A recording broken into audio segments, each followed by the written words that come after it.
Ассаляму алейкум, хайрлах шамлар, добрый вечер. В эфире телеканала АТР. Вы смотрите марафон Сейф АТР, голос Крыму. Майя Бута в эфире. В студии для вас работаю я, Гульсум Халилова, и мой коллега Айдер Муждабаев. Ассаляму алейкум. Предлагаю подключить к нашему эфиру сейчас нашего журналиста Романа Спиридонова прямо из Ньюзрума, который готов нам рассказать об основных новостях сегодняшнего дня и то, что готовят сегодня наши журналисты в вечерние выпуске новостей. Рома, приветствую, мы слушаем тебя. Приветствую, коллеги. Сегодня наши журналисты обратили внимание на такие новости.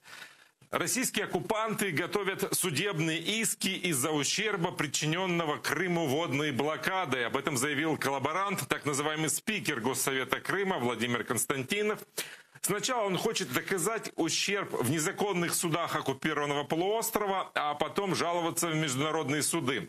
В сумму иска он намерен включить 50 миллиардов рублей, которые Россия планирует потратить на решение водной проблемы оккупированного полуострова. Потом Константинов хочет возместить ущерб от транспортной и энергетических блокад оккупированного полуострова. Вот только есть вопрос, можно ли всерьез воспринимать слова человека, который заявляет, что Украина может отравить Днепровскую воду в Северокрымском канале, а установка дорожных указателей на русском языке для людей важнее хлеба. К тому же, по оценкам правозащитников, ни один международный суд не примет к рассмотрению решения фейковых судов оккупированного Крыма, а по международным нормам вся ответственность за обеспечение жителей оккупированных территорий, в том числе и водой, лежит на оккупанте. Выдают желаемое за действительное. В Кремле верят, что Турция рано или поздно признает российскую оккупацию Крыма. Об этом заявил пресс-секретарь российского президента Дмитрий Песков. По его словам, Россия не принимает позицию Турции по Крыму, но терпеливо разъясняет свою позицию. Однако Турция неоднократно заявляла, что считает Крым неотъемлемой частью Украины, не признает его оккупацию. Турецкая республика также присоединилась к Крымской платформе, и ее представители будут участвовать в учредительном собрании этой платформы, которое состоится в августе этого года. В оккупированном Крыму выросло число смертей от коронавируса. По данным Роспотребнадзора, за неделю на полуострове зарегистрировали 36 летальных случаев. На прошлой неделе было 34, если верить статистике оккупантов. В большинстве случаев погибшие от COVID-19 люди старше 65 лет. Санслужба также отмечает, что происходит недостаточное тестирование людей. Кроме того, стало известно, что больше всего случаев заболеваний регистрируют на севере полуострова. И вот в связи с угрозой новой вспышки эпидемии коронавируса оккупанты даже отказались от масштабного празднования 7-й годовщины оккупации полуострова. Там ее отмечают 18 марта. Верность себе не преступление. В Министерстве иностранных дел Украины открылась выставка фотографий детей крымско-татарских политзаключенных. Каждое фото – это история ребенка, чьи родители, российские оккупанты, незаконно по политически мотивированным делам лишили свободы. Тех, кто из-за преследования оккупантов коренного народа остался без родительской опеки, на полуострове уже почти 200. Большинство из них нуждаются в психологической помощи, отмечают в Министерстве иностранных дел. А вот по словам заместителя министра иностранных дел Украины имени Джипар, стремление министерства в том, чтобы о страхе и политических преследованиях в оккупированном Крыму знал весь мир, и этому посвящена эта фотовыставка. Вот о таких новостях мы будем говорить сегодня в наших выпусках, как обычно, в 19:00 на украинском языке и в 21:00 на крымско-татарском. Спасибо, Рома. Это был наш журналист Роман Спиридонов прямо из Ньюзрума. Мы, конечно же, перейдем к обсуждению вышеупомянутых новостей с гостями, которые подключатся к нам в эфир. Но я хочу еще раз отметить, что мы продолжаем работать в прямом эфире, и мы продолжаем работать и вести марафон, который называется «Сейф АТР. Голос Крыма». Майя Бута в эфире, так как финансовые сложности телеканала АТР до сих пор не решены. Айдер, есть ли у тебя какие-то новости? Ну, я бы не сказал, что это новости. Я сейчас хочу обратиться к нашим западным партнерам, к представителям Европарламента, Литовского парламента, правительства, к представителям других государств, к которым мы обращались, к посольствам западных стран, перечисленных и других, с тем, что в последнее время значит, ко мне приходят сообщения такие, что западные политики, дипломаты, министры, депутаты и так далее обращаются в Министерство по делам реинтеграции оккупированных территорий, и чиновники этого министерства, нашего украинского министерства, им сообщают, что проблемы телеканала АТР решаются, что, значит, им кажется, что они выходят с нами на какие-то, ну, я не знаю, как там, приходят к общему мнению, начинают с нами сотрудничать и решают проблемы телеканала АТР согласно 60-й статье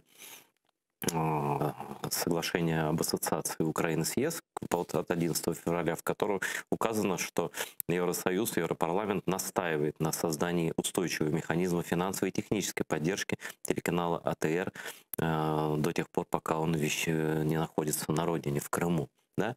Я хочу сообщить нашим западным друзьям, что эти сообщения от чиновников правительственных украинских не соответствуют действительности.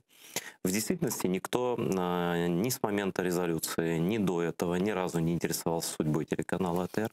Не было ни одному руководителю, вообще сотруднику телеканала АТР, ни одного телефонного звонка с вопросом, как вы живете, сколько еще дней протянет вещание в долг телеканала для детского, что делать, чтобы запустить снова на Крым трансляцию радио Майдан, которая отключилась 2 недели назад, потому что у нас за долги ретранслятору, да, украинскому.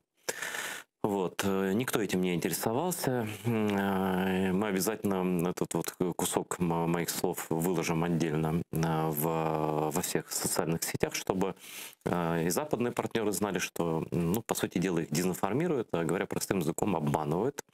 Выполнять соглашение об ассоциации Украины с ЕС и в остальных, наверное, пунктах также примерно, но точно по 60-й статье никто никаких реальных шагов к этому не предпринимает. До данный момент, ну вот на сегодняшний день, мне об этом ничего не известно, никому в телеканале АТР об этом ничего не известно.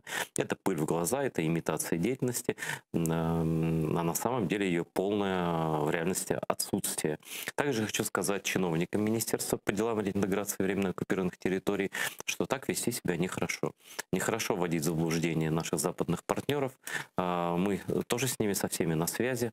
Вот нехорошо, вообще нехорошо говорить неправду, но хуже всего говорить неправду, будучи государственным чиновником, потому что государственный чиновник — это немножко непростой человек. Вы отвечаете не за себя, а за державу, за государство, за страну Украину, за народ, который вас избрал и кормит на ваших чиновничьих местах.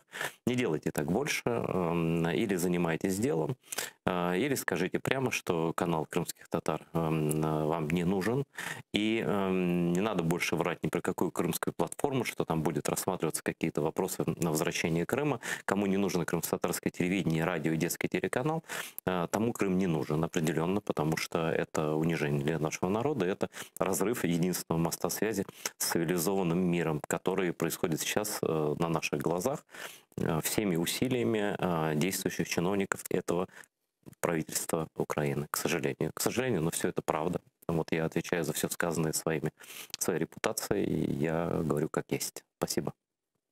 Есть вот такая новость, я бы хотела, чтобы ты ее прокомментировал. И как тебе она вообще? Вот вчера на сайте Министерства реинтеграции по вопросам временно оккупированных территорий появилось такое сообщение, что Минреинтеграция инициирует усовершенствование системы государственной поддержки на вещателей по оккупированным территориям. И, в частности, Резников сказал, что они планируют разделить государственную поддержку на 2 важные составляющие. Это институциональная и конкурентная. Институциональная поддержка будет давать возможность обеспечить финансирование сигнала, доставки сигнала, полную или частичную оплату аренды, а также часть зарплат коллектива. И это все произойдет в обмен на производство установленного количества контента. варианта. Но и по словам Резникова еще будет такая конкурентная основа, которая будет распределяться между вещателями. И там, значит, она будет распределяться на новые какие-то ток-шоу, на дубляж мультиков для коренного народа. Хотя я не знаю, правда, с кем можно проводить конкурсы. Не знаю, но может быть в министерстве есть отдел дубляжа, который может дублировать. Они продолжают настаивать на конкурсах. Но они продолжают пускать пыль в глаза. Они прекрасно знают, что основные расходы канала АТР — это, три, собственно говоря, основных расхода. Это аренда помещения, которая ни на каких конкурсах не решается. Это плата за спутники для канала Ляле, для канала АТР и для радио Мейдан на оккупированный Крым, которые тоже ни под какие конкурсы не подпадают. И что им мешает, если они действительно хотят поддерживать крымско-татарское вещание прямо здесь и сейчас, вчера оплатить эти все долги, которые образовались не по нашей вине, не очень понятно, да? Что тогда вы декларируете? Знаете, что говорите одно, делаете другое, вот и так далее. В каких конкурсах, сколько еще крымско-татарских телеканалов есть в Украине, которые будут участвовать в конкурсе на производство новостей про оккупированный Крым? Может быть, есть какие-то другие группы политических узников, которые будут конкурировать за сообщение о них на телеканале наш? Я не знаю, что это за конкуренция, да? Между кем и кем. Или кто занимается дубляжом мультиков на крымстатарском языке? Я даже не говорю. Но не в этом даже дело. А вот еще мне очень понравился момент про часть зарплат персонала. А другую часть зарплат, значит, вот инженерам, монтажерам, журналистам, новостищикам будут семьи политзаключенных собирать в Крыму? Это как вообще? Или подразумевается, что канал АТР, единственный крымско-татарский телеканал в изгнании, может получать какую-то прибыль? То есть подразумевается, что мы можем получать прибыль какую-то, за счет этой прибыли жить. Но канал АТР не может получать прибыль. Мы не транслируем ничего прибыльного. К нам никто не даст рекламу в новости про политзаключенных, про обыски и аресты. Никто в такие новости рекламы не дает. Это абсолютно исключено. Об этом знает любой рекламщик, имеющий хоть какое-то отношение к медиа человек. Конечно, в Министерстве по делам оккупированных территорий, наверное, тоже кто-то об этом знает, да? То есть это идет разговор специально на уровне того, что, типа, опять, несбыточные какие-то вещи выдаются за очевидные. То есть ситуация мирного времени применяется в мирное время. Да ради бога, слушайте, мы сейчас вещали бы из Симферополя, у нас было бы там по 300 тысяч долларов рекламных доходов в месяц. Вообще нам ничего не нужно, совсем, да? И рекламу бы из Крыма давали, и все, со всего Крыма. А мы же не можем рекламу получить оттуда. Любой, кто даст нам рекламу, тот сядет в тюрьму сразу. Там люди по 14-15 лет сидят, которые видео для ТР снимали. Может, их тоже на конкурс выставим? Может, там конкурс операторов объявим? Лучшая съемка обыска с 5 камер, 6 с краном. Как там, что нужно сделать еще? Как нам победить в этом конкурсе? Вот. Это одна часть вопроса. Вторая часть вопроса. Скажите, а как они видят, вот эти люди, конкуренцию между украинцами и крымскими татарами в изгнании, что ли? Это вот они как-то хотят разделить, они хотят, значит, чтобы вот эти гонки в Дахау за кусочком сахарка, да, значит, вот ты узник, беженец, вот бегите, и кто из вас, так сказать, с меньшей одышкой пробежит, значит, до министерства, и кто, наверное, там, не знаю, лизнет глубже или что-то еще сделает, и что-то еще сделает с этим сахарком, вот тому он и достанется, да. Вот так это все выглядит, если называть вещи своими именами, а мы тут собрались для того, чтобы называть вещи своими именами. Я говорю то, что думаю, вот, и я думаю, что в этой системе Гульсум заложен элемент цензуры обязательно, потому что они будут рассказывать, как нам говорить о Крыме, они будут говорить, это не подходит, это слишком минорно, у нас все тут цветет и пахнет, значит, на крымской платформе все, значит, Крым возвращается, а то, что ни один закон по крымским татарам не принят, но об этом не надо говорить, это мы можем, так сказать, другие компании попросить. Никто не может нам диктовать, как нам говорить о Крыме. Ну уж нам никто не смог диктовать даже в Крыму. Конечно. Давай подключим к нашему эфиру сейчас адвоката Лилию Гемиджи из оккупированного полуострова. Сегодня на территории Крыма продолжаются так называемые судебные процессы по крымским татарам, по политическим заключенным. Сегодня, в частности, прошли судилища по делу Эдема Бекирова, а также рассматривают дела о так называемом терроризме 3-й Бахчисарайской группы, Белогорской группы. Лилия Ханум, селям алейкум. Алейкум селям. Лилия Ханум, расскажите, как проходят сегодняшние так называемые судебные заседания? вы правильно заметили, что сегодня было судебное заседание по 3-й Бахчисарайской группе, по так называемому делу Хизбут-Тахрир. Сегодня заседание проходило в 3 судах. Это Южный окружной военный суд в городе Ростове-на-Дону. Там присутствовали наши подзащитные, которые содержатся в ростовском СИЗО номер 1. Это Титумер и Осман, 2 брата. А также их родной дядя Ститмеметов Рустем. Из Севастопольского гарнизонного суда присутствовал мой подзащитный Амед Сулейманов. И из Крымского гарнизонного военного суда, из Симферополя был так называемый скрытый свидетель. Он уже ни для кого не является скрытым. Это латыш, зовут его Константин Тумаревич. Он уже являлся свидетелем по делу 2-й Бахчисарайской группы. Единственной причиной для сокрытия его личных данных, на мой взгляд, является то, чтобы он мог свободно громоздить одну ложь на другую, и для того, чтобы он мог снимать вопросы под предлогом того, что данные вопросы могут рассекретить его личные данные и таким образом угрожать его безопасности, его здоровью, его жизни. Сегодня он также давал показания лживые в отношении 4 фигурантов Бахчисарайской группы, которые находятся под мерой пресечения, в отношении корреспондента АТР Титумерова. Придумывал абсолютно несуществующие вещи, то есть придумывал именно те вещи, которые выгодны следствию. На вопрос, например, прокурора являлись ли субъекты, которые вменяются, скажем, в вину всем 4 фигурантам Бахчисарайской группы, открытыми он сказал, да, доступ в мечеть был свободный, но специально избиралось такое время, позднее время, ночное время, и чтобы люди уходили уже из этого времени, в это время из мечети, и потом уже никто в мечеть не допускался. Это абсолютно немыслимый ответ, потому что все мечети до определенного времени были общедоступными, имел доступ в любое время суток любой желающий. Мечеть это был центр для мусульман. И в нормальных, скажем так, в нормальном обществе это так и продолжает оставаться. Это центр, скажем, культуры, центр обмена информацией для мусульман. И проводить какие-либо запретные мероприятия в мечети это абсолютно немыслимо. Но тем не менее уже не первая группа, которая обвиняется в совершении преступлений террористического характера, именно потому что обсуждали в мечети исламские темы. Лилия Ханум, Ханум, вот по вашим прогнозам, как долго будет продолжаться этот цирк под названием «Судебный процесс» в отношении наших соотечественников, и какой срок может запросить оккупационный прокурор? Завтра как раз-таки уже год, как задержали эту 3-ю Бахчисарайскую группу, годовщина. Я думаю, суд еще будет идти не 1 месяц.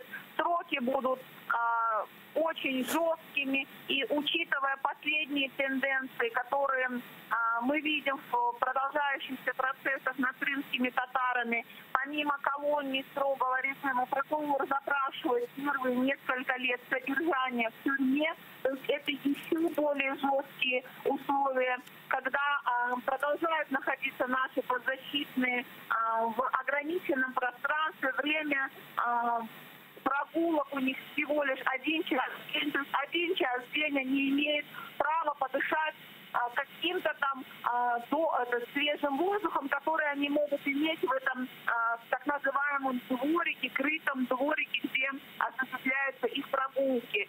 Учитывая то, что фигурантов 2-й Бахчисарайской группы, которые сейчас содержатся в СИЗО Новочеркасска, вывозят на прогулку с собаками, ожидать каких-либо послаблений мы не можем. Мы рассчитываем, что сроки из раза в раз увеличиваются, что доказывает абсурдность данных уголовных дел. Невозможно говорить о терроризме без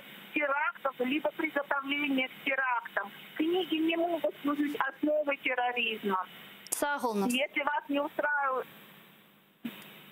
Сагулнас, адвокат Лилия Гемиджи была с нами на прямой связи. Ну а я хочу поблагодарить зрителей телеканала АТР. Сегодня благодаря помощи и поддержке наших зрителей мы продолжаем работать.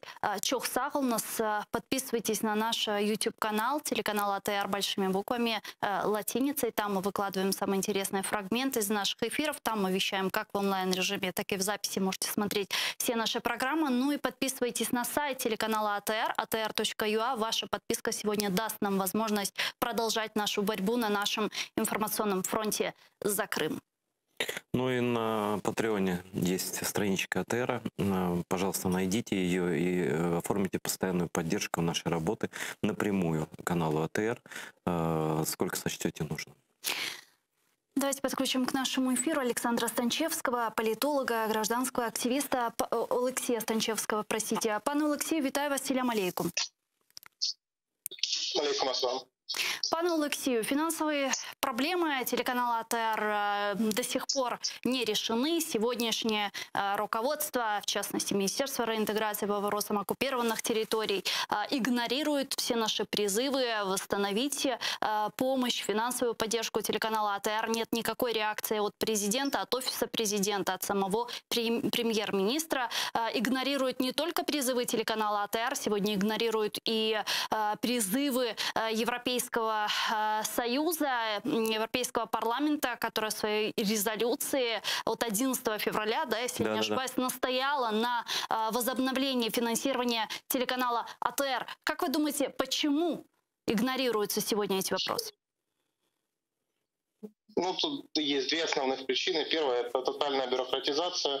Мы знаем, к сожалению, как у нас работает Надсовет по вопросам теле- и радиовещания, как долго решаются все вопросы, как долго проходят заседания комиссии, как у нас выстроено законодательство по работе телеканалов. Это касается вообще всех телеканалов. И у нас нету, знаете, отдельной квоты. Крымско-татарский, там русскоязычный канал, англоязычный. Все должны действовать по единым правилам. И отдельные проработки никого не интересуют.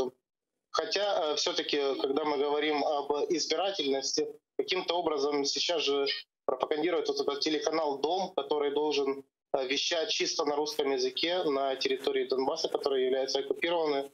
Почему не заняться вопросами и проработать нормально политику в освещении вопросов крымско-татарского народа и телеканала АТР, остается вопрос загадкой.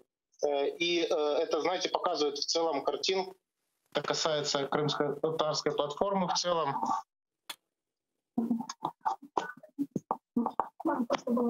Так, вам нужно повернуть камеру. Да, вот сейчас хорошо. Связь пропала. Мы вас слышим хорошо. Да. Да, я вас тоже хорошо слышу. То есть это показывает в целом, что нету единой позиции по Крыму. Это касается и платформы крымской, которая нам заявляет, знаете, она переносится, что у нас, оказывается, уже год есть по заявлениям Резникова мирный план по урегулированию вопроса Крыма, который до сих пор не представлен. Он нам обещает, что он будет представлен как раз на крымской платформе. А кто будет ее участниками, в каком формате это будет проходить? Опять же, этого ничего нет. Это показывает, что, в принципе, политика по отношению к Крыму, которая должна была быть разработана, она заявлена только на бумаге, и то эту бумагу нам не показывают. А по сути, по факту мы ее не видим. А как вы думаете, платформа по деоккупации полуострова отыграет ли практическое действие, или это просто такой информационный шум вокруг проблематики полуострова? Ну, и если взять конкретно вопрос крымской платформы как проекта имени Джапаровой, то это, конечно, такой большой пиар-проект. Но это может ложиться, конечно, на политические, внутриполитические и геополитические рельсы. Все зависит от того, какое большое представительство, насколько оно высокое будет именно в рамках проведения этой платформы. Если действительно получится даже в контексте пандемии пригласить каких-то больших политических мировых лидеров, чтобы они присутствовали на этом мероприятии, конечно, это будет совершенно другой формат. Хотя, опять же, то, насколько идет подготовка к этому вопросу и вообще общемировые сейчас тенденции, что политики мирового уровня не сильно ездят, свидетельствует о том, что пока это выглядит ситуация сомнительно. Хотя даже, знаете, в формате, если это делать сейчас онлайн-конференции и представительства каких-нибудь иностранных лидеров, это не должен быть уровень, знаете, там третьего секретаря посольства или министра иностранных дел. Конечно, нам нужны слова президентов, которые поддерживают политику в отношении Крыма, и должна быть, наконец, заявлена позиция. Где эта дорожная карта, каким образом она выглядит, мы ее не видим. Вы знаете, это Айдар Муждабаев, приветствую вас. Вы упомянули канал «Дом», как канал для оккупированных территорий. Вот если у вас есть интернет, и все, кто нас сейчас смотрит, просто зайдите в поисковик, забейте эфир телеканала «Дом». И можете посмотреть, что там сейчас идет. В любой момент времени можно посмотреть советское кино про жизнь в Советском Союзе. В основном это 30-е, 40-е, 50-е, 60-е годы. Это советские солдаты, объятия сына, мужика, уходящего на войну, со словами своей жене: вырастет сын, назови ее русским, родится сын, назови русским именем. Давайте обнимемся по-русски. Вот, мы же русские люди и все такое прочее. Сейчас, по-моему, идет фильм «Девчата». Вот, до этого шел фильм «Есть такой парень» про трудовые будни. Там нормально тоже все в СССР было хорошо. Я, правда, не помню такого, но там кафе такое рабочее, там стоят такая бутылка водки, значит, это стакан стоит, значит, это кружка пивная какая-то, вобла лежит, все культурно сидят. То есть прям хочется жить в Советском Союзе. Это идеальный канал для оккупированных территорий. Я просто не знаю, кому-то в голову такая идея пришла, но это фантастический успех. Это канал ностальжи, просто кусает локти, там, я не знаю, к каналу какому-нибудь там коммунистов России. И, в принципе, это настолько вот весь русский мир, советский мир в украинском экране за украинские бюджетные деньги в сумме 300 миллионов гривен в год, что, в принципе, Россотрудничество могло бы стать коспонсором этого проекта, потому что больше русского мира нанести на оккупированные территории сложно. А при том, что они вещают еще же в спутнике сейчас. То есть любой украинский гражданин, который вот хочет подпитаться русским миром, он включает канал «Дом», я прямо сейчас рекламирую, и прям вот как будто дозу себе по вене пускаешь, и там сразу пломбир, вот это 20 копеек, все так просто. Я вот вам лично рекомендую, посмотрите. Это вот молодой человек, просто вы захотите там жить. Вот этот канал не показывает жизнь в Украине, он показывает жизнь в Советском Союзе. Причем это машина времени, это уникальный канал, таких больше нет в мире. Все эти Discovery отдыхают, все эти в мире животных, все полная ерунда, все эти исторические каналы BBC. Вот прямо канал переселяет жителей оккупированных территорий в советские времена, причем в любое удобное время ты включаешь и смотришь. А как в Крыму это смотреть? Вот представляете себе, идут обыски у крымских татар, да? А тут телевизор работает, и единственный канал для оккупированных территорий — «Дом». Вот если крымстарская семья включает, а там пьянка на заводе имени Ильича, да? Или в колхозе празднуют победу доярки, там, которая больше сисек надергала у коров, да? А тут обыск, заходят люди, нет, подождите, извините, давайте присядем вместе, посмотрим. Тут как раз показывают сотрудников НКВД, который героически штурмует там какой-то ДОТ где-нибудь там в Воронежской области в 43-м году. Я совершенно вас не обманываю, это все так и есть. Поэтому я считаю, что как бы информационная политика достигла своего потолка просто. Тут дальше, выше, только я не знаю, что еще показывать. Вот, просто гимн России только играть, и все. Вот. Это он доложил содержание предыдущих серий, да. С учетом того, что все-таки этот канал не подпадает под общие правила, вы же сами знаете, как получается лицензия, как там прописывается контент, процентовка, сколько такого, если это канал там информационный, если канал развлекательный, если семейного типа, все расписывается. Здесь создали особые условия. Абсолютно. И опять же, почему показывают фильмы старые, здесь еще и за авторские права не надо платить, поэтому особо можно не вкладывать.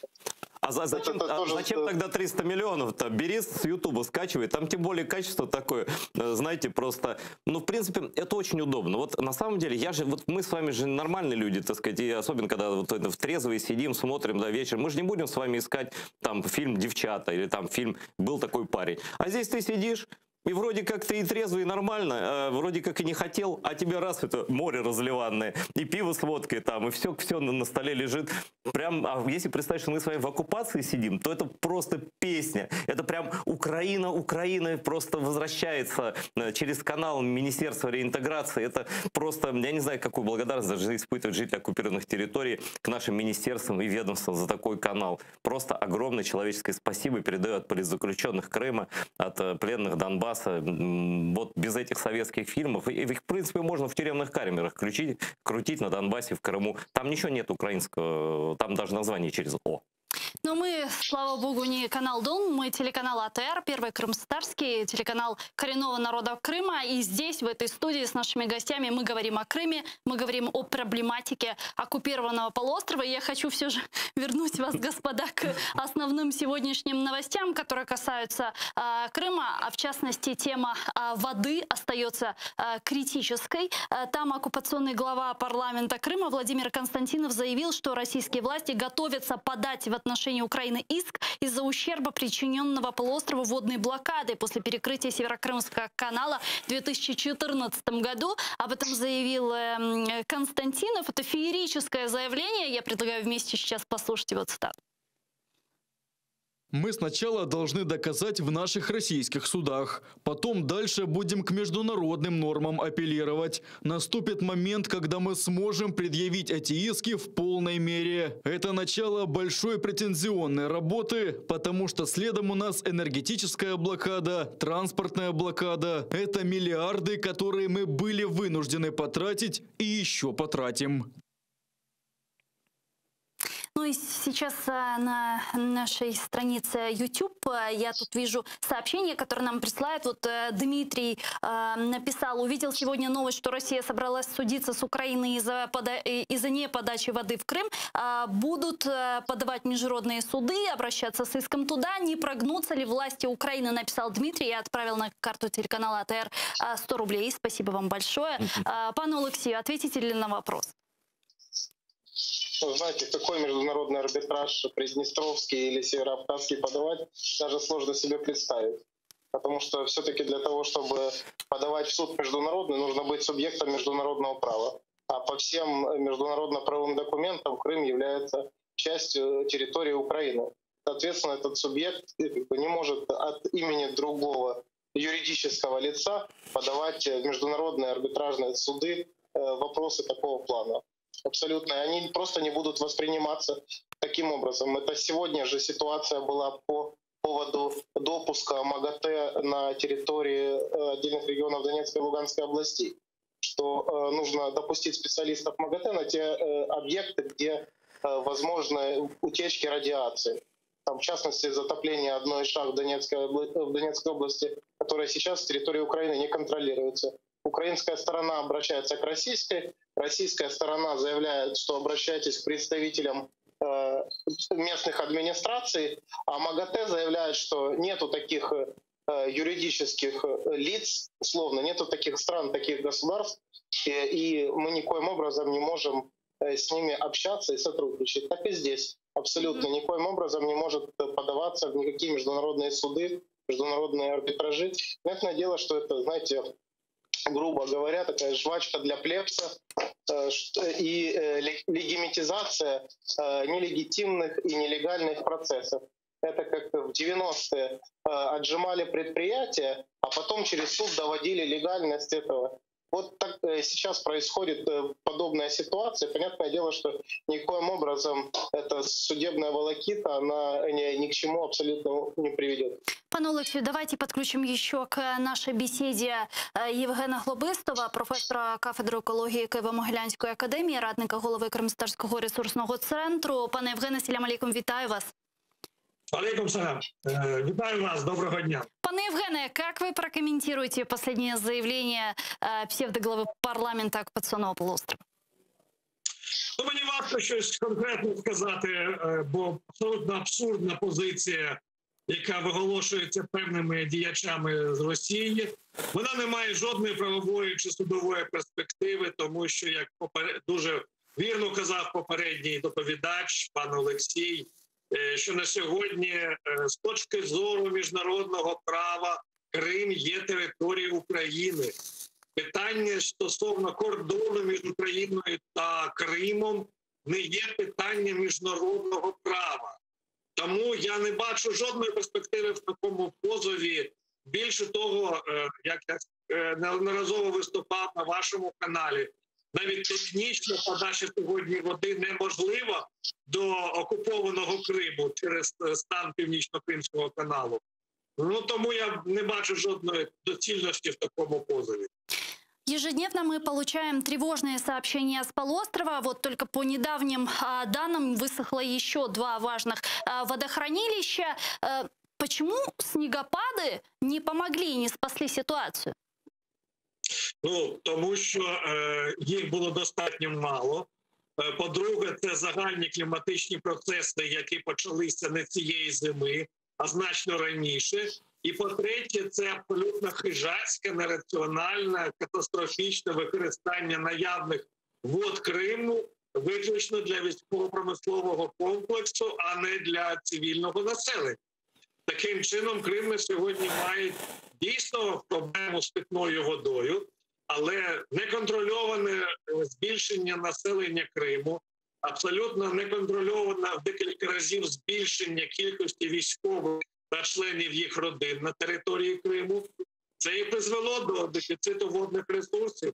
А що стосується поповнення водосховищ через природні процеси, ну про це сьогодні рано говорити, тому що 1 чи 2 великих там опадів у вигляді снігу, чи у вигляді дощу, чи якось його буде абсолютно достатньо для того, щоб ці водосховища були заповнені заводами. Пане Евгене, как вы думаете, вот как этот вопрос будут решать сегодня оккупационные власти Крыма? Там звучало, значит, несколько идей, каким образом вот разрешить дефицит воды, начиная от бурения артезианских скважин, опреснения морской воды, строительства этих специальных установок. Даже хотели воду из-под недр Азовского моря доставать. Что будут делать? Будуть ініціювати, імітувати, я би так сказав, політичну діяльність на фоні пропаганди боротьби за воду. Направду на сьогодні, наскільки нам відомо, Росія не має жодного конструктивного рішення цієї проблеми, тому що буріння свердловин відбувається хаотично, кількості води там недостатньо, якість води дуже різна. Що стосується опріснення води, ну, ми вже про це говорили, вартість такого опріснення, щоб його задовольнити на всіх потребах Кримського півострова, ну, фактично Росії на сьогодні треба відмовитись від дуже значної частини військових програм і військового бюджету, чи ще знайти якісь джерела, а ще до того це багато років. Тобто на сьогодні, вода з Азовського моря, ну, будь ласка, це ще одна фантастична ідея Російської Федерації стосовно заводнення Криму. Просто треба припинити, мілітаризувати півострів і раціонально використовувати наявну воду, перш за все, для цивільних потреб, а не для військових потреб. Тоді ситуація буде змінена. Будь-які водогони з території Російської Федерації до Криму сьогодні неможливі через те, що немає наявних водних ресурсів ані в річках Дон, Кубань чи ще якісь там, ну, про менші річки ми взагалі не говоримо. Тобто на сьогодні немає конструктивного вирішення цієї проблеми. Сорвался, к сожалению, у нас телефонный звонок с Евгеном Хлобыстовым. Идея у меня, ну, надо просто бросить пить, и все. Вот к русским оккупантам такое предложение. Бросить пить? Ну, почему нет? Потерпеть немножко. Я понимаю, что это нереально, что пить хочется. Вот. Поэтому, ну что можно? Можно заменять напитки, например. Воды нет, а вы держите. Воды нет, а вы держитесь. Выдержка нормальная. Боярышник, сколько он там? Градусов 28. Это, я просто никогда не забуду, знаешь, это оккупированный Крым, когда там вывалили этот боярышник. Это первые вот прям такие ласточки русского мира. Вот этот боярышник на кассах. Вот он просто появился. И с тех пор как-то вот... А это все, ты думаешь, не связано. Ирина, ты вот просто девушка молодая и не выпивающая, и ничего не знаешь. А вот если ты пьешь с вечера боярышник, то утром очень хочется пить воду. Понимаешь? Я даже, если честно, Вот, знать не конечно, хочу. не это, знать, честно. они, да. Я А вот они и выпили всю воду, там, понимаешь, таким вот образом. Ну, вместе с танками, конечно. Я хочу... Я хочу поблагодарить тем временем наших литовских друзей, которые нас поддержали, Айдар. Я боюсь просто ошибиться в фамилии наших Я тебе сейчас скажу, как фамилия. друзей. Это Аурелия Петровская. Да, 10 дякую евро вам за отправила. донат. Это через И суперчат в трансляции. Хендрикас. Так, подожди, в именах нельзя ошибаться. Хендрикас Еращус.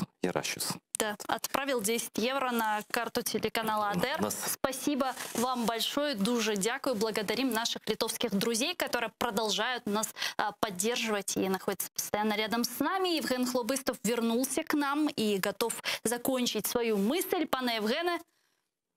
Так, доброго ще раз вечора. Я вибачаю, що технічні проблеми в мене виникли.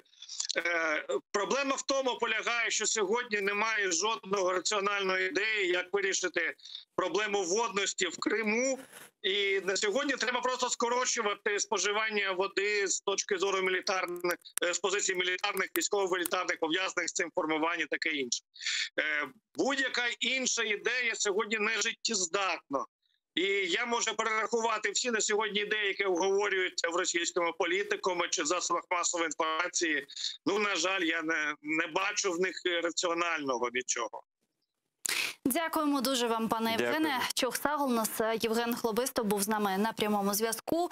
Професор кафедри екології Києво-Могилянської академії, радник голови Крымско-Татарского ресурсного центра. Я хочу перейти к обсуждению еще одной оккупированной территории, к Донбассу. Ты знаешь, вчера президент Украины сказал, что готовится к переговорам с каждым из лидеров нормандской четверки Германии, Франции и России отдельно на случай, если встреча в нормандском формате не состоится. Я так понимаю, что в офисе президента все еще рассчитывают на такую встречу. Вот что сказал Зеленский. Давайте послушаем его.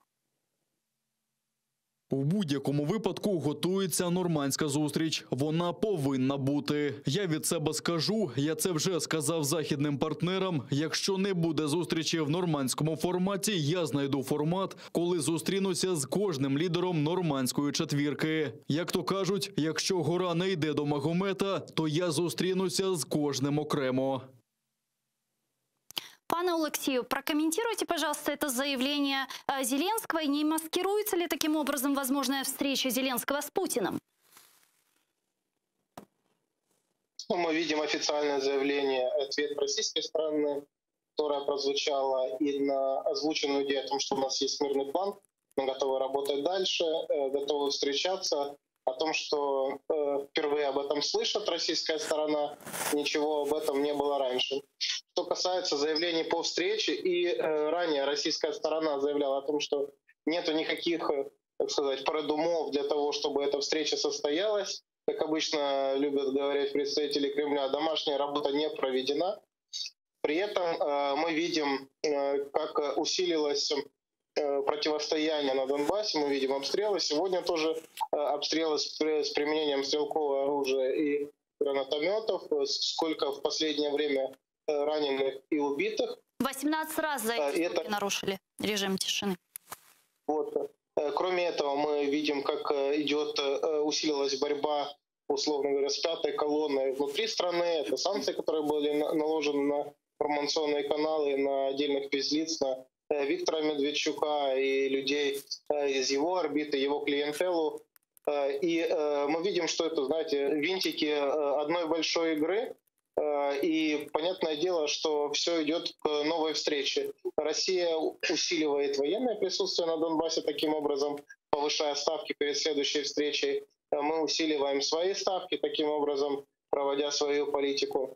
Естественно, что встреча, она уже давно, знаете, она должна была произойти позавчера.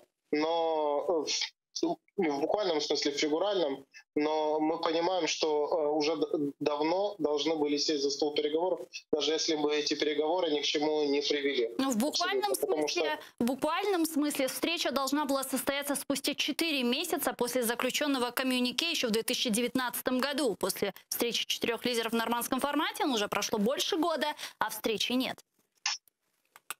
Тогда даже Путин через 4 месяца заявил о том, что не было никакой договоренности, что мы встретимся через 4 месяца. Это было личное заявление Владимира Зеленского. Понятное дело, что сейчас встреча, она готовится, она необходима. Понятное дело, что есть огромное количество проблем, вообще мировых, которые мешают этой встрече, но тем не менее все-таки она должна проходить именно сейчас. Раз в контексте того, что Ангела Меркель, как канцлер Германии, все-таки наконец-то будет уходить со своего поста осенью. Мы уже знаем об этом точно. Это, знаете, и передача эстафетной палочки большей ведущей роли для Эммануэля Макрона. Должны быть закреплены определенные позиции. Должна быть озвучена позиция на этих переговорах лидеров, американского лидера, новой администрации, то есть должно быть заявлено лично Владимиру Путину через Ангелу Меркель или Эммануэля Макрона позиция американцев по этому вопросу. Действительно, если российская сторона на это не пойдет, то здесь достаточно механизмов, которые будут прорабатываться. Когда говорит Зеленский о том, что он найдет механизмы для того, чтобы отдельно встретиться с каждым, это не является проблемой. У нас давно уже, кстати, запланирован, больше года как запланирован визит Эммануэля Макрона в Украину. Это может быть и визит в обратную сторону. То есть работа должна вестись, потому что то обострение, которое есть сейчас, оно будет бесконечным, постоянно будет обостряться, пока не будут какие-то приняты договоренности, разработана и принята новая дорожная карта. Спасибо большое. Спасибо. Пане Олексію, оставайтесь на связи. Мы сейчас подключим к нашей беседе Юрия Бутусова, военного эксперта и главного редактора сайта Цензор.нет, который с нами сейчас на прямой связи. Пане Юрию, селям алейкум, витаем вас. Витаю. Юра, приветствую. Это Айдар. Хотел что спросить. Понятно, что главная тема сейчас ожидание фильма, ну, одна из главных тем, ну, как по мне, так очевидно, главная фильма, который снимает Bellingcat. Видимо, вот я хотел тебя спросить, про этот фильм говорил господин Гордон, когда таинственно намекал на 15 число, на следующий понедельник. Если можешь сказать, что тебе известно о сроках выхода этого фильма и о том, что там будет, то, пожалуйста, расскажи зрителям АТР. Что там такого сенсационного может быть? Якщо чесно, я не володію інформацією про те, що має бути саме в фільмі. Можу тільки напрямок, тему, розумію тільки саму тему. Що саме буде там від Bellingcat, мені невідомо. Думаю, що 15 все ж таки березня, це, я думаю, що буде пізніше все ж таки вийде, оскільки Христо Грозів в Києві. Він зараз знімає деякі матеріали, деякі сюжети.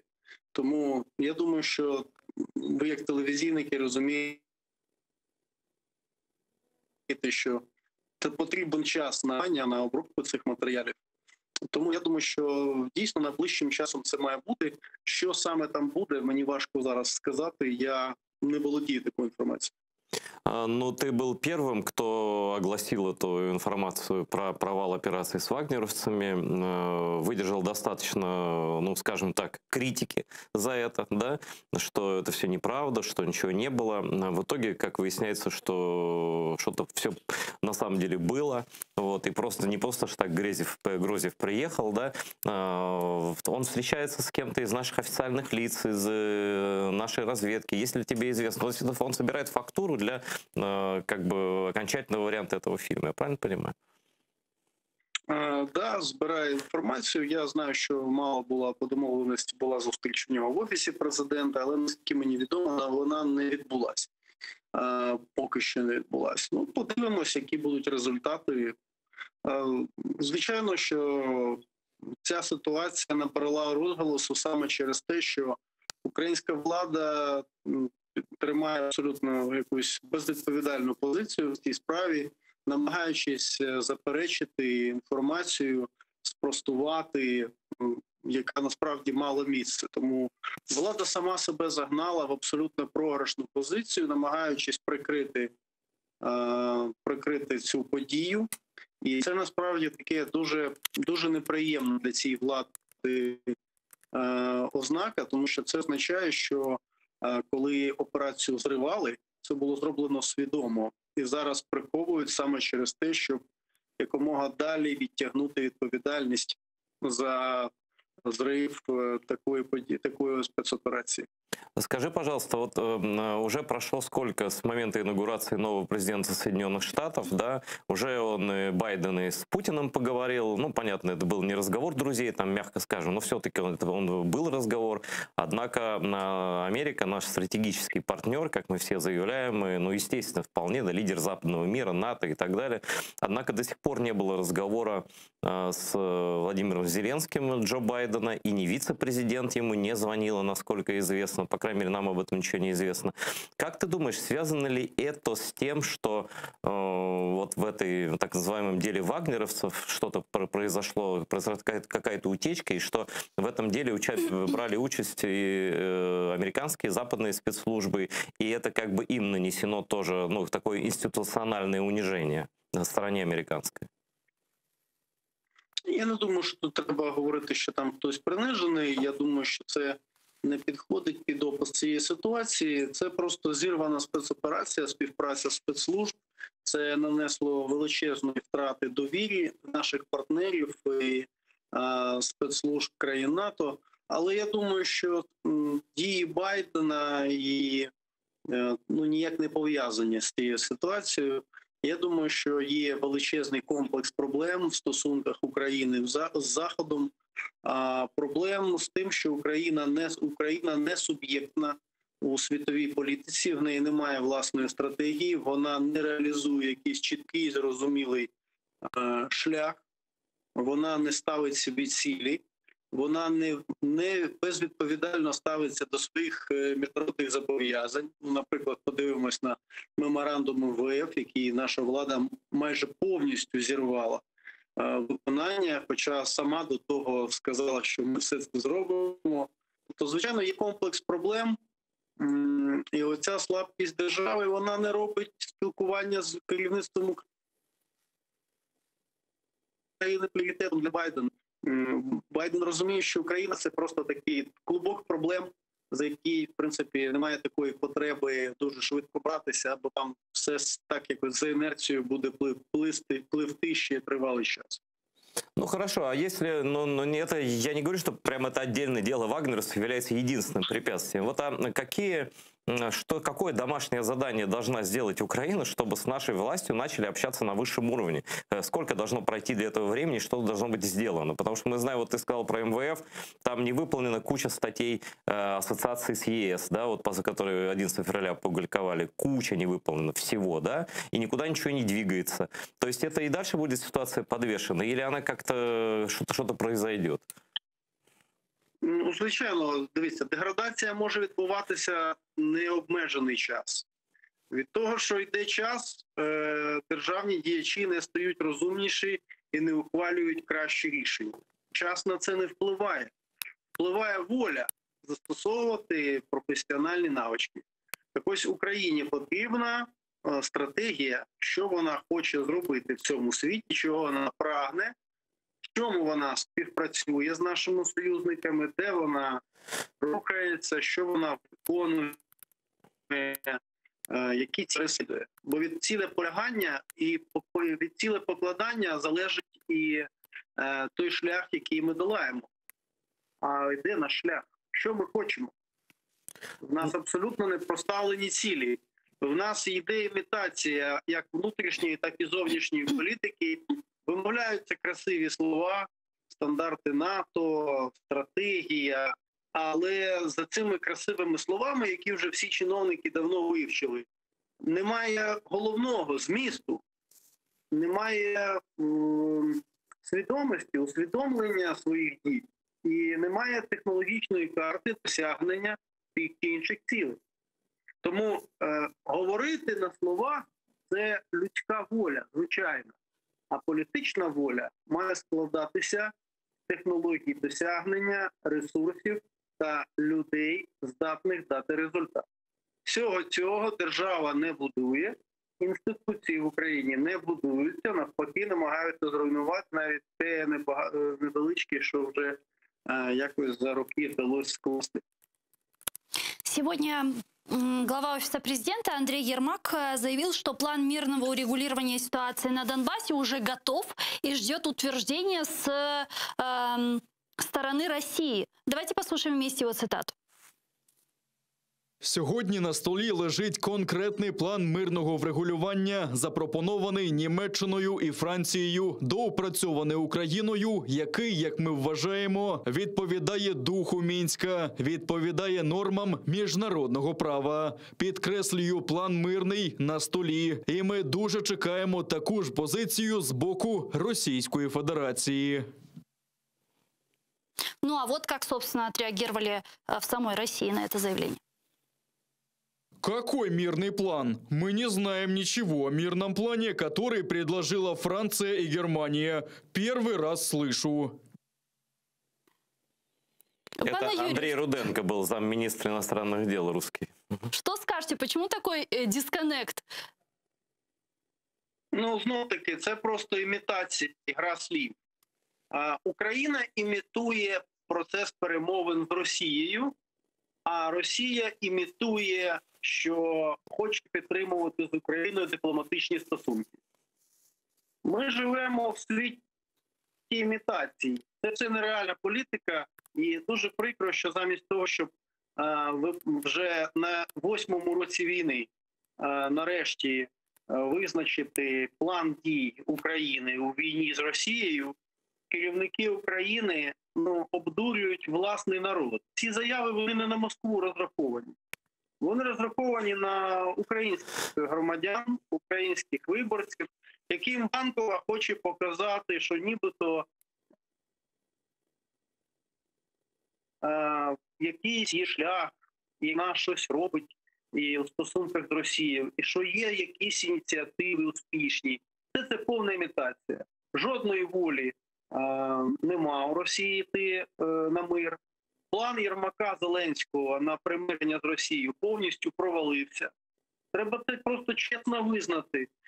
Немає катастрофи, коли державні діячі чесно визнають або помилки, або зміну обстановки, в якій їхні рішення вже починають бути застарілими та неефективними.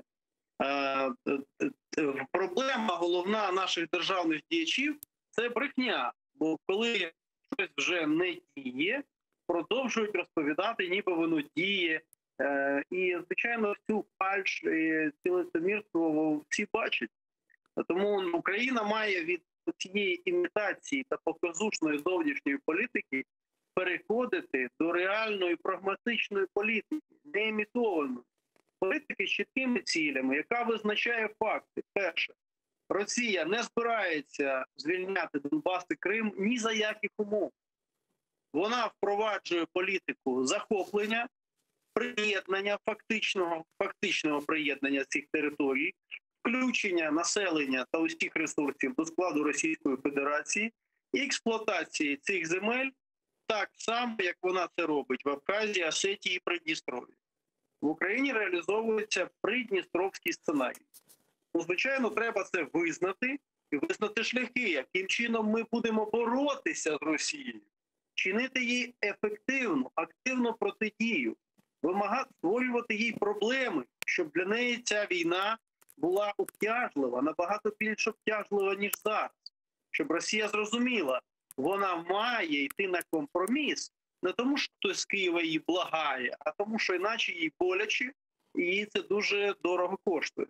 Оце єдина стратегія, яка здатна вибити Путіна з Донбаса та Криму.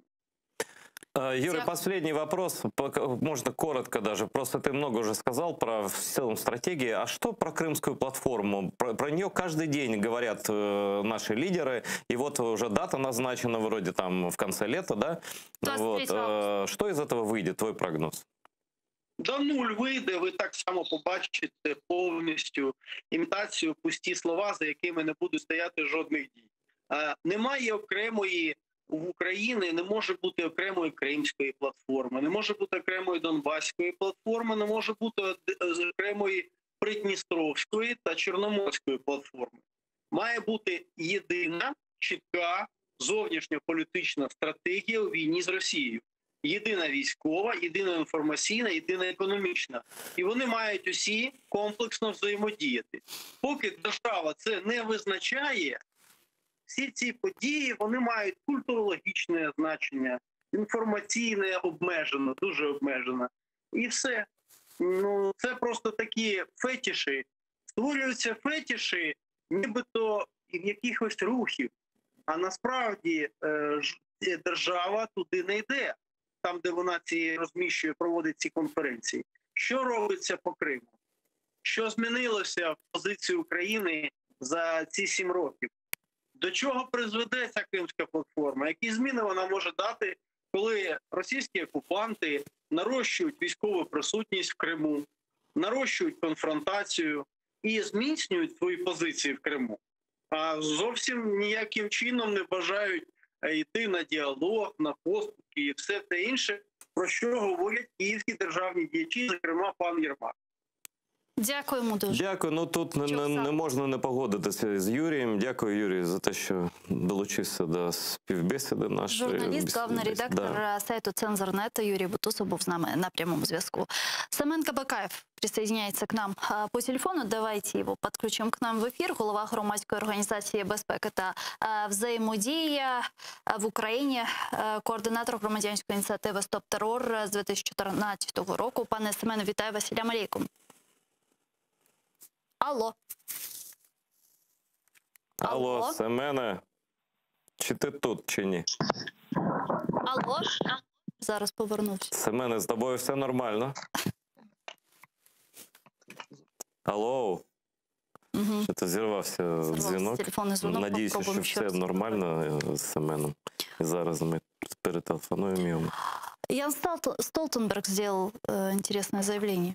Давай, Ян Столтенберг. Давайте послушаем. НАТО необходимо разработать новую стратегию отношений с Россией с учетом ее действий в Крыму и на Донбассе, сказал он. А что, старое уже прохудилось уже, Давай да? послушаем. Ага. В минулій концепції було записано, що ми прагнемо до стратегічної співпраці з Росією. Це було до Криму, Донбасу та інших агресивних дій Росії. Так що я сподіваюся, що коли лідери НАТО зустрінуться в Брюсселі на саміті цього року, вони погодяться з необхідністю розробити нову стратегічну концепцію і вже остаточно домовляться про неї на наступному саміті наступного року. Мы живем в каком-то замедленном кино. Значит, с оккупацией Крыма и Донбасса прошло 7 лет. Но не мы. Да, не мы, как раз таки не мы. А с войны с Грузией, это какой у нас 2008. год? 8-й, да, это сколько? 13 почти лет скоро будет, да? Вот. И надо же, яка несподіванка. Росія виявляється не партнер. І навіть не стратегічний партнер. Нічого собі. Це ж яке відкриття, там просто в НАТО сиділи, думали, щось відбувається, що там в Росії. І надо ж ти раз стукнуло в голову, і наконец дошло. Россия, даже они врагом-то, наверное, еще пока не называют, да, не партнер или там как-то вот что-то такое прочее. Фееричный мир, конечно, вот это про то, как современные демократии реагируют на вызовы, да, это даже не позавчера, это позавчера, это хорошо еще в этом веке, они в одном веке находятся преступления и реакция на него слабенькая такая, абсолютно нежненькая.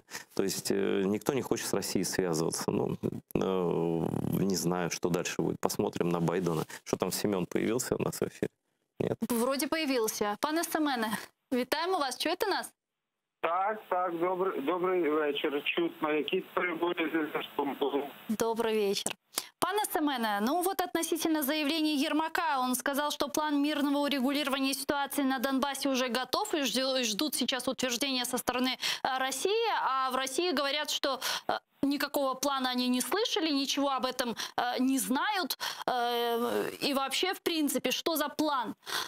Как вы думаете, почему такой дисконнект и как долго мы еще будем играть в этот процесс, когда Украина настаивает на своем, Россия настаивает на своем, на что, естественно, мы пойти не можем? Как долго это будет продолжаться? Послухайте, це може тривати роками, десятиліттями. Питання в тому, що буде робити Україна для того, щоб змусити Російську Федерацію йти на перемовини. І яку ціль буде платити Російська Федерація за кожен рік війни проти України? Отут питання треба ставити таким чином. Ми знаємо, є мінський формат, ми знаємо, є нормандський формат. Ми можемо будь-який майданчик з вами зробити, запросити туди будь-яку країну. Але якщо Путін не схоче говорити, якщо він не схоче сідати за стіл перемовин і в подальшому виводити свої війська, ми можемо і надалі, кожен президент наступний після Зеленського може приходити і казати, що я зійдуть посередині там з Путіним і завершу війну. Це брехня.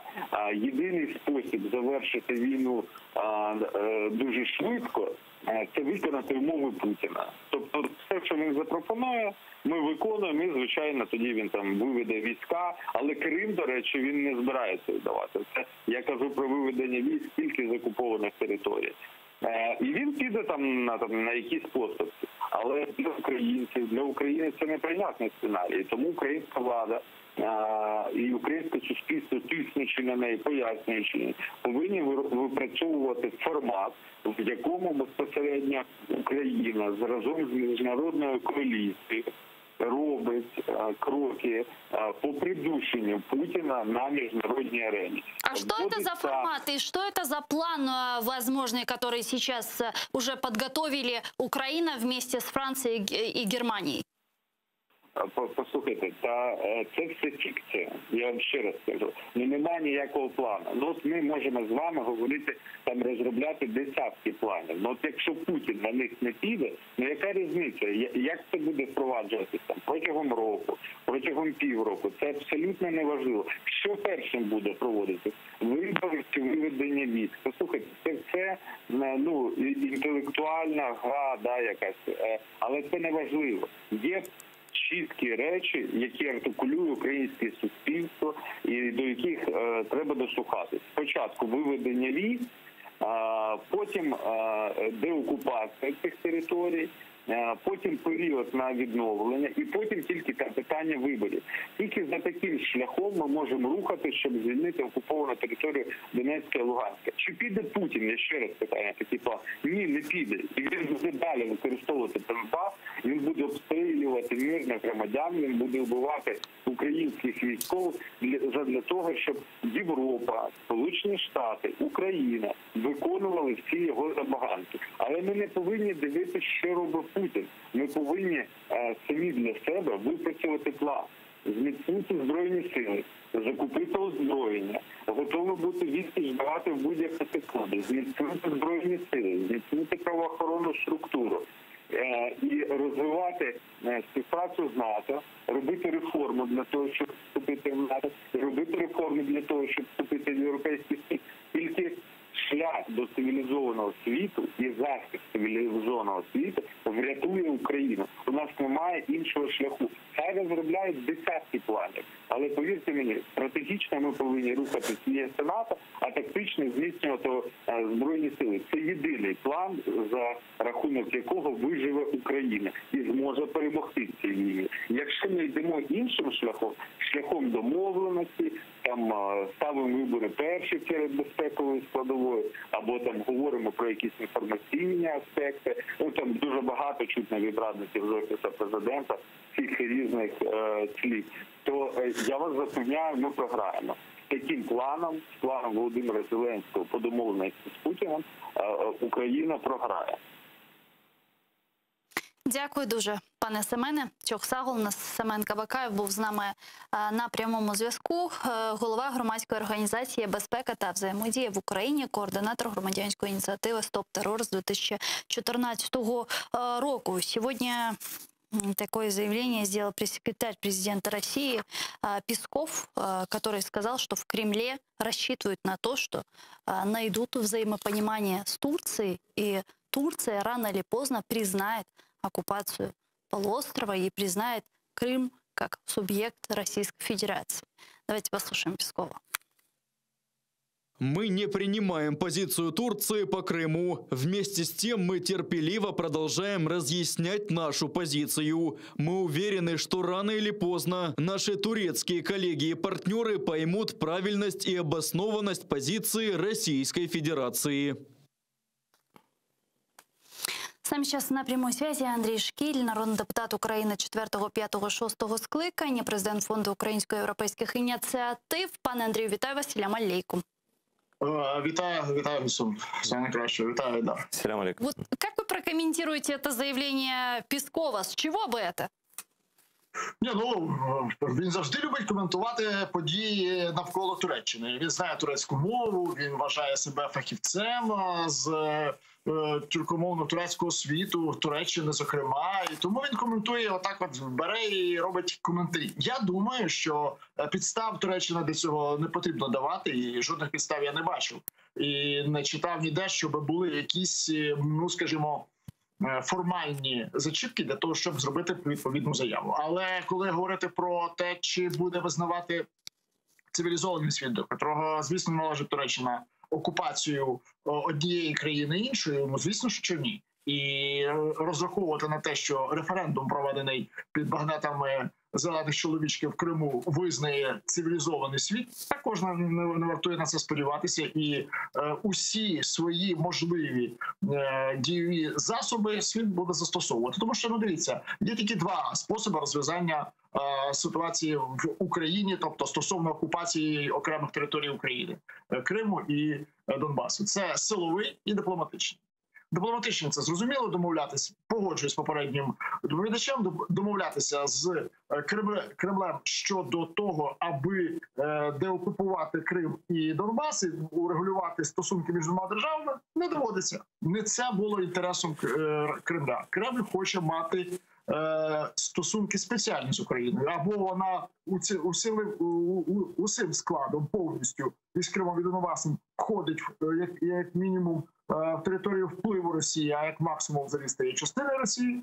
Тому тут дипломатичний шлях, я думаю, це дорога в нікуди. Це просто куртуазні речі, які необхідно виконувати і використовувати дипломатичний шлях для того, щоб залучити силовий. Що таке силовий шлях?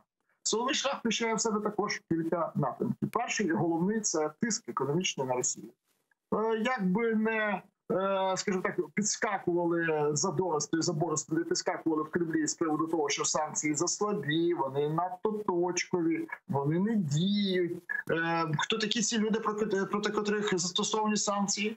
Вони відчують не самі ці справді точкові санкції, а наслідки, які викличе в подальшому їхня слабка дія. Тобто, якщо не виходить так, буде наступний силовий крок. Не виходить такими санкціями, будуть сильніші. І зараз, наскільки я думаю, всім відомо, в Сполучених Штатах іде конкуренція в Конгресі і в Сенаті з приводу того, хто сильніше впливав на Росію, чиї санкції були, скажімо, дошкульнішими для Кремля, Байдена чи Трампа, і республіканців чи демократів. Це хороша конкуренція. Це конкуренція, де в виграші буде українське суспільство, українська держава. Я впевнений, що таку конкуренцію Україна має підтримувати. Тобто двопартійна підтримка в такий спосіб є дуже актуальна для України нині. І головне, найважливіше в цій ситуації, що план, який вже зараз спеціально розробляється щодо захисту територіальної цілісності України і тиску Росії в зв'язку з Україною і внутрішньоросійськими проблемами, які створює сама Росія. Це Навальний, отруєння, ніхто не забув отруєння в Солсбері, ніхто не забув ситуацію підтримки Росії і Білорусі, про саму Білорусь ніхто не забув. Тому то такий низка така букет санкцій, низка цих санкцій є очікувано. І я думаю, що Україна просто має в цій ситуації бути дуже активною. Ну и в вопросе санкций не остается в периферии и Северный поток-2. Госсекретарь США Антони Блинкен намерен продолжить обсуждение с конгрессменами возможность введения новых санкций в отношении газопровода Северный поток-2. Об этом сообщил официальный представитель Госдепа Нед Прайс. Давайте вместе послушаем его цитату. Давай.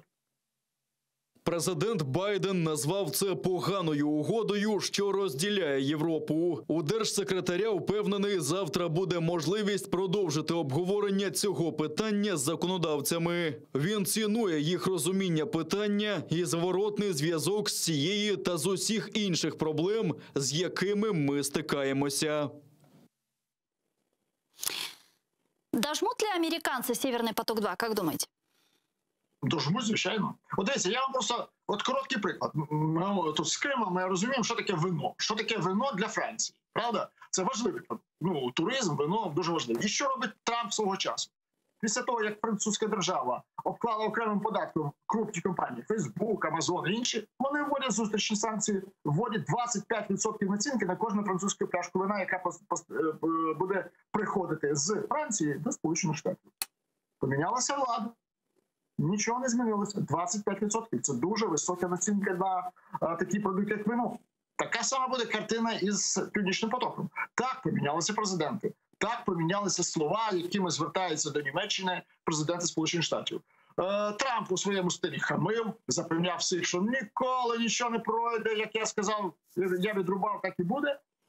Байден діє по-інакшому, це досвідчена людина в політичному істеблішмі Сполучених Штатів. Він спокійно каже, так подумаємо, ми розміркуємо, розглянемо, так дійсно, можливо, треба було б добудувати, але караються санкціями усі учасники процесу. І, звісно, Росія намагається хоч в якийсь спосіб зберегти добру міну при поганій грі, підфінансувати якісь видимість робіт, але навіть вони, навіть вже центральні канали Росії кажуть, що до кінця року, напевно, цього не вдасться добудувати, мало залишилося, але це в інтересі Німеччини. В інтересі Франції також не мати 25% націнки на своє вино, але це рішення Сполучених Штатів. В інтересі Німеччини мати цей газопровід, але не в інтересі Європи, світу, України, в першу чергу, і Сполучених Штатів. Тому що Сполучені Штати є гарантами дотримання демократії у світі. І треба дякувати, що гарант помінявся президент країни, яка гарантує демократичні права планеті Земля. І тому ситуація буде достатньо жвавішою, значно жвавішою у Вашингтоні щодо порушення чи Німеччиною, чи Польщею, чи Францією, чи Україною, чи будь-якої іншої демократичної держави. Реакція буде достатньо швидкою і значно швидшою, ніж раніше. А щодо Росії, Китаю, Північної Кореї та інших недемократичних країн, або псевдодемократичних країн, реакція буде не така рішуча, не така театральна, як при Трампові, але послідовна і впевнена. Почему Германии нужен Северный поток, мы прекрасно понимаем, он им достается фактически бесплатно, просто так. Зачем «Газпрому» этот абсолютно экономически невыгодный проект, как оценивают многие эксперты по нефтегазовому рынку? Є такий добрий документ, зняли, мені здається, американці, називається «Gas Weapon», тобто газ зброєю є.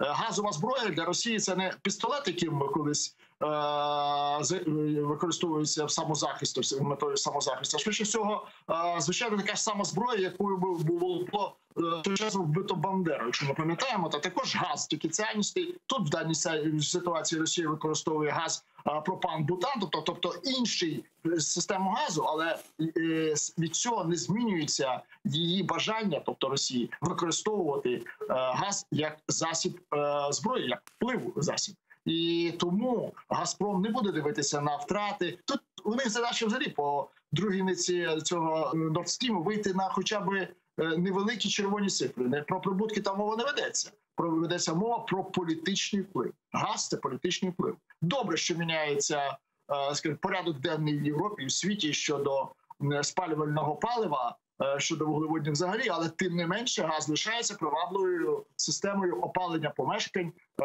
опалювання електростанцій, таке інше, зрідження його і заправляння автомобілів. Тому Росія це використовує. Росія використовує, скажімо, те, що Німеччині вигідно, вона використовує цей газ і вигоду Німеччини для того, щоб розколювати, розшаровувати Європейський Союз. І часами Росії це вдається. Але я думаю, що при зміні влади в Сполучених Штатах, зміни порядку денного в Вашингтоні, ситуація поміняється. Буде менше гарних слів, а буде більше чутливих для Росії дій з боку США.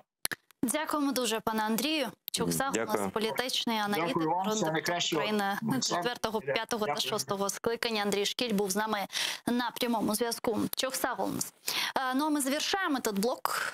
С вами не прощаемся, мы говорим вам до свидания, буквально через несколько секунд. Мы вернемся, через несколько минут будет правильнее. Мы вернемся в эту студию и продолжим наш эфир, правда, уже на крымстатарском языке. Не переключайтесь, оставайтесь первым крымстатарским телеканалом АТР. Да, оставайтесь.